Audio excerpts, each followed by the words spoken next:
This was the 4th year doing it, and I mean, I go to check in, and Archie Manning stops me, and he's like, "Taylor, good to see you again." So that was a pretty cool feeling, just to kind of, he started off. I was like, man, that's an honor for him to know who I was. And guys were coming up and talking about our success at the end of the season, which was pretty cool because that hadn't happened before.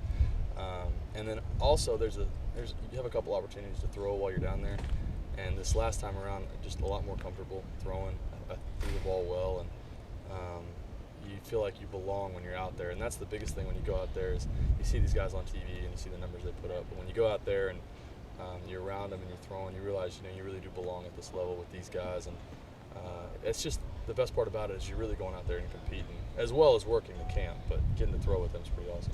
And, people wishing you luck and understanding that this should be a big season for us with coming off last year and having everybody back for the most part. And so there's obviously buzz around here, which we feel, but it's nice having guys from around the country come up and say, "Hey, good luck this season. We know you guys are supposed to be pretty good." So, the whole experience, just things like that, and then getting to throw and compete, it makes it pretty awesome. There's some guys that come through and you see what they're trying to do and the success that they're trying to have and get to the next level, and those are the ones you like working with. The guys that they're staying after and getting extra work in, and they're hustling around, and you like to see guys working hard and trying to better themselves.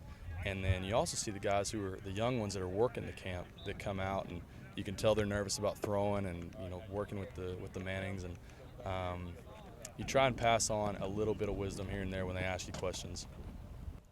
It's so awesome to see how welcoming they are. They try to get to know everybody. When you're working a camp with them and when you're out at dinner with them, they're constantly moving around, asking questions, asking how you guys are supposed to be this year, and they talk ball with you. I mean, they'll tell stories about when they were in college and some of their experiences, and they just, the whole family, the whole atmosphere, they're really welcoming. This camp is so terrific for all these young quarterbacks because it becomes a think tank. Is what it is. A collection of ideas, a collection of doing things differently, a collection of finding out if things are similar, and watching and see how you compare. Because the Mannings, they put you through the paces for a few hours the first day you're here, and you get to throw the football, watch others throw the football, see how they move, and then during the week you just interact with them, check on leadership skills, check on guys who really love the game, might not love the game, rely on their athletic ability. You learn a whole lot here, and for a guy like Taylor McHargue, who's really starting to make a name for himself, this is a place where he can emerge too, because word of mouth is a big deal too. He shows up, he throws the ball well, he carries himself well. The other quarterbacks take notice, they start talking about him around the country too.